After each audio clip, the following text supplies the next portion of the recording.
Esta es la cuestión, a mi modo de ver, medular de la auténtica disidencia. Tenemos que tener el valor, efectivamente, para sentarnos fuera de este etos progresista. Pero no sentarnos fuera para regocijarnos en nuestra unicidad, en nuestra distinción frente a esas masas gregarias, ¿no? No. Nos salimos fuera precisamente para atraerlas, ¿no? Porque esta es la segunda parte de la cuestión. La segunda parte de la cuestión. La disidencia no es la muestra de rebeldía espaventera, no es ese el acto grotesco del iconoclasta. Esto también lo cultiva el sistema, ¿no? El sistema también necesita, pues, a estos fantoches, ¿no? Los que le echaban salsa de tomate a los cuadros, ¿no? Estos últimos meses. El sistema necesita ese tipo de fantoches, ¿no? El riesgo del auténtico disidente es convertirse también en ese fantoche que en el fondo está nutriendo y haciendo más fuerte al sistema, ¿no? El auténtico disidente tiene que tener un fervor apostólico, digámoslo así, ¿no? Tiene que hacer proselitismo, esa cosa que le jode tanto a Francisco, ¿no? Está constantemente el tío despotricando contra el proselitismo. El proselitismo, naturalmente, es el deseo no de no quedarte solo, sino de no dejar sola a la gente, ¿no? De no dejar sola a la gente. Es decir, cuando has logrado apartarte ese velo monstruoso, que estaba oscureciendo tu razón, que era el sentirte empoderado a través de la expresión de la subjetividad, es decir, cuando has decidido aceptar la realidad, ¿no? Y profundizar en el estudio de la realidad, de todas las realidades humanas, lo que buscas es que haya otras personas a las que puedas convencer, a las que puedas atraer. En este sentido también hay que hablar del peligro de la complacencia de ciertos disidentes, un peligro que por supuesto el sistema alimenta, y que los medios tecnológicos han agravado terriblemente. Hoy en día hay muchas personas que, por ejemplo, desde las redes sociales se montan su pequeño gueto. El gueto es siempre cómodo porque vas a construir, ¿no?, frente a las ideas hegemónicas, vas a construir una pequeña isla, pero en esa isla de alguna manera vas a formar un tejido que va a reproducir a pequeña escala el ambiente sistémico, ¿no?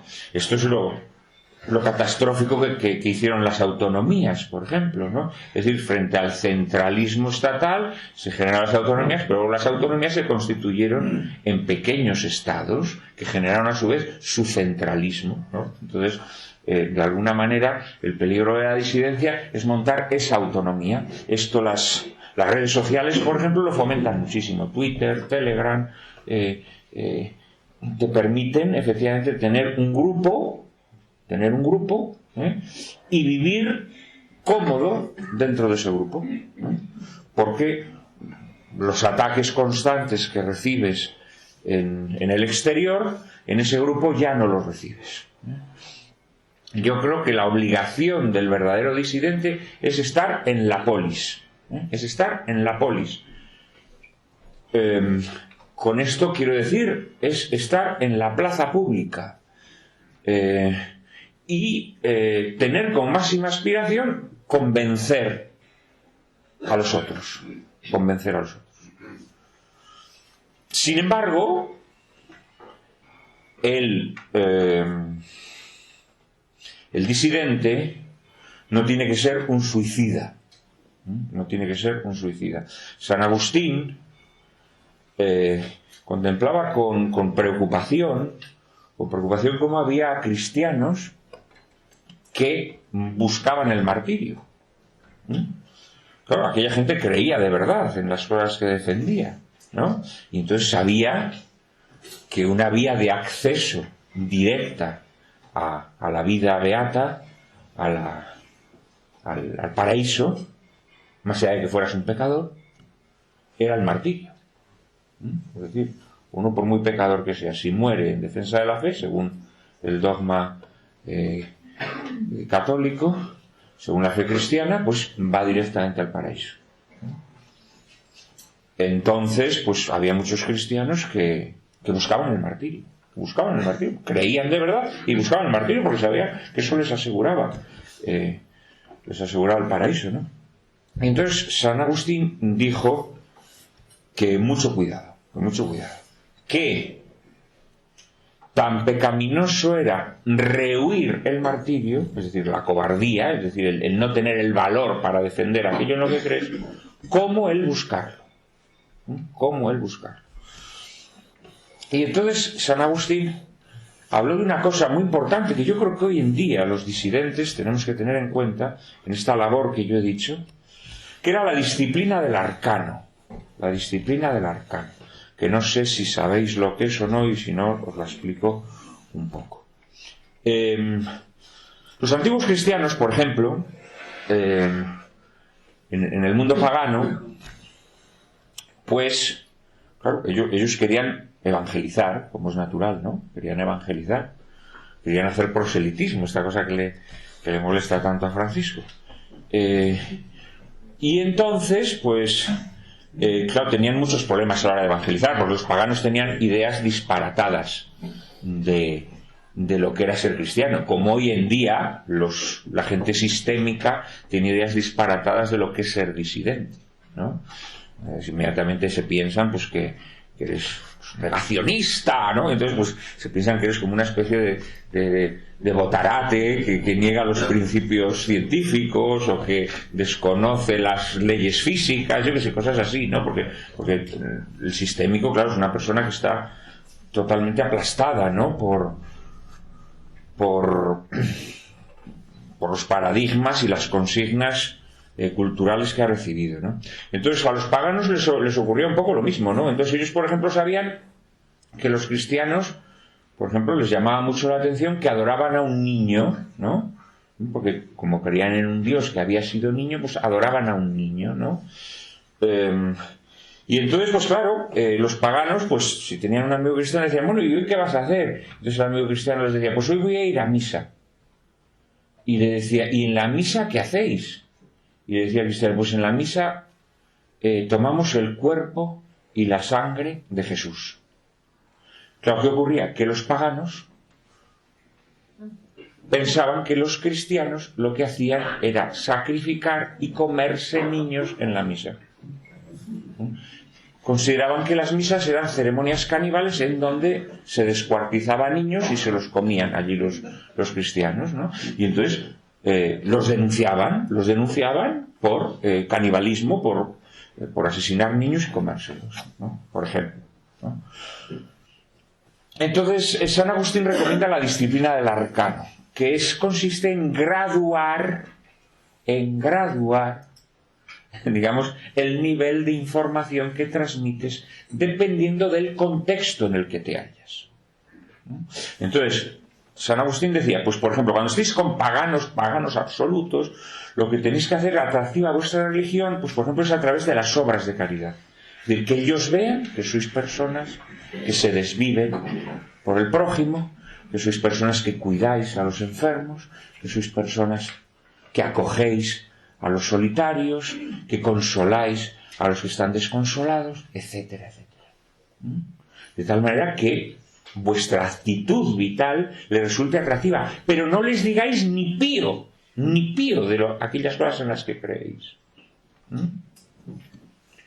A personas paganas, pero que notéis que sienten una curiosidad sincera hacia vuestra religión, pues habladles de vuestra fe, pero no les habléis de los dogmas más complejos.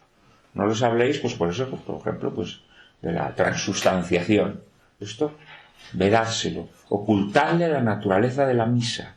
La misa, le decís que nos reunimos para rezar, y que si ellos quieren, pues que tú hablarás con el presbítero y para iniciar una formación que te permita finalmente ir a misa. Pero no le hables de los dogmas más complejos porque no los va a entender.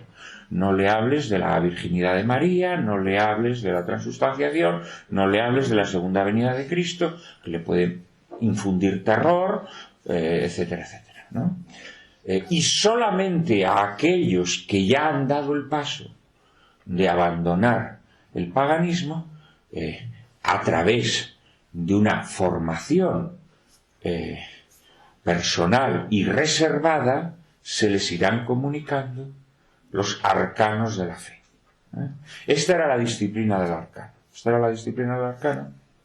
Y gracias a esa disciplina del arcano se salvaron muchas vidas, ¿no? Porque los cristianos dejaron de decir que iban a misa a tomar el cuerpo y la sangre de Jesús, y entonces pues los paganos ya no recibían esa información, y eso les permitió sobrevivir. Entonces yo creo que el ejercicio de la disidencia tiene que estar sometido a la prudencia. Tiene que estar sometido a la prudencia. Uno tiene que saber el ámbito en el que se mueve. Tiene que saber el ámbito en el que se mueve. Entonces, dependiendo del ámbito en el que se mueve, el ejercicio de la disidencia tiene que ser más radical o tiene que ser más templado. La gran virtud política, no olvidemos que es la prudencia, a pesar de que hoy en día casi todos nuestros políticos podríamos decir que por lo que se distinguen es por no tener prudencia, porque o bien tienen una audacia temeraria o bien tienen cobardía, ¿no? Generalmente la audacia temeraria la tienen los progresistas, naturalmente, y la cobardía la tienen los conservadores. Pero la prudencia yo creo que tiene que ser la regla que mueva al auténtico disidente. En ámbitos donde tú sepas que tu mensaje va a ser como vitriolo, es decir, que va a volver más rabiosa a la gente, tu disidencia tiene que adoptar un tono más templado. En ámbitos donde creas que tu disidencia va a tener un recibimiento más hospitalario, tienes que ir más lejos, ¿no? Y solo ante los que verdaderamente sabes que defienden lo mismo que tú o están dispuestos a defender lo mismo que tú, esa disidencia tiene que ser plena, ¿no? Yo creo que esta es la manera que los disidentes tenemos para triunfar. No podemos aspirar a la transformación radical de una sociedad que está gravemente pervertida, porque es una sociedad que comulga, que se ha alimentado por ideas nefastas. Tenemos que tener la capacidad, la inteligencia de saber graduar esa disidencia. De lo contrario, corremos el riesgo, pues sí, de formar capillitas, pero no salirnos de esa capillita. Y en el momento en que salgamos de esa capillita, si lanzamos el mismo mensaje que lanzamos en la capillita, lo que vamos a provocar es una reacción contraria mayor, de tal manera que, paradójicamente, alimentemos el furor del sistémico, que se va a hacer más fuerte. Porque además no olvidemos que siempre la persecución fortalece al sistémico. El sistema necesita enemigos a los que poder martirizar, a los que poder destruir. Tenemos que tener esa habilidad. Todos en nuestro ámbito de actuación. En nuestro ámbito de actuación. Esto es muy difícil hacerlo, Os lo cuenta una persona que se desenvuelve en ámbitos públicos y que utiliza esta disciplina del arcano.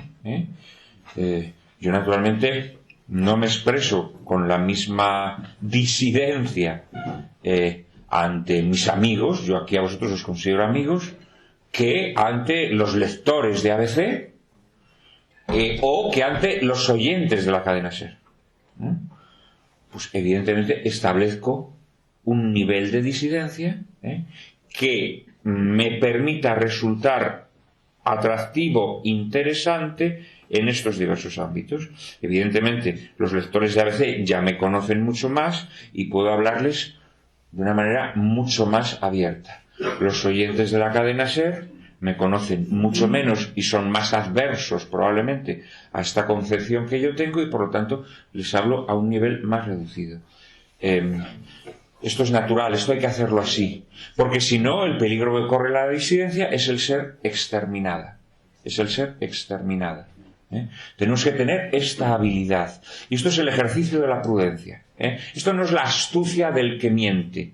O sea, porque, claro, uno de los riesgos de la disciplina del arcano es que al final sea una excusa para la cobardía moral, ¿no? Esto le pasa mucho, por ejemplo, a los obispos.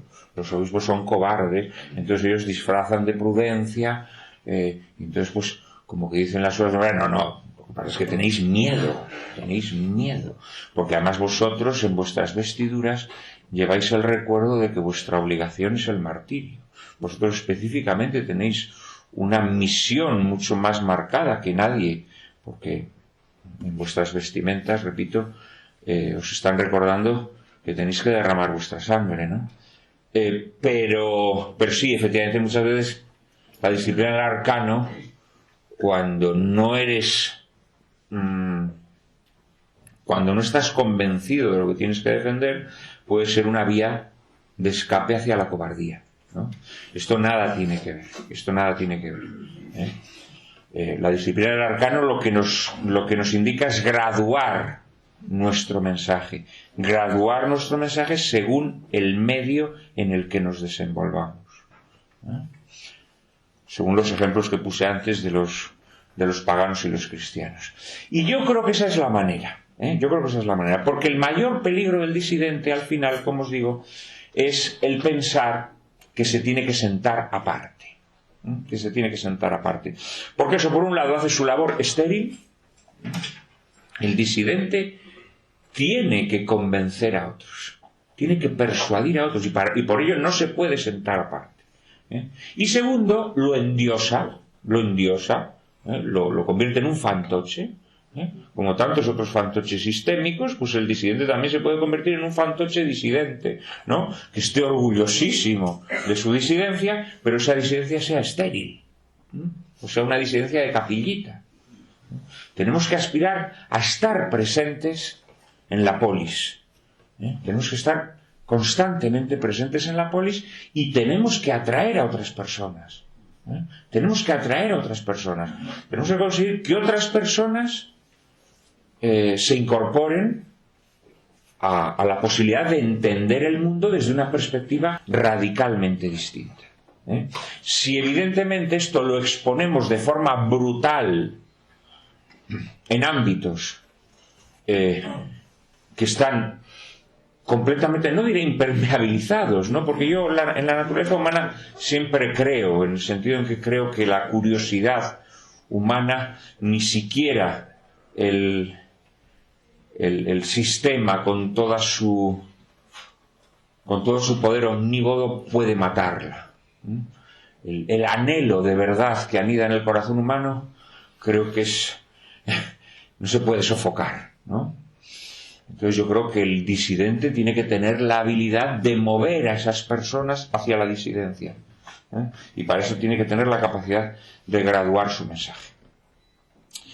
Y esto yo creo que es más o menos lo que quería decir, querido Fernando. No sé qué hora es, porque pierdo siempre la noción del tiempo. No tengo reloj. No tienes reloj tú tampoco. No puedo mirar aquí. Pues yo creo que es un momento idóneo para terminar, y para que podamos mantener un coloquio que seguramente que será mucho más fecundo que este rollo que os he soltado. Muchísimas gracias a todos.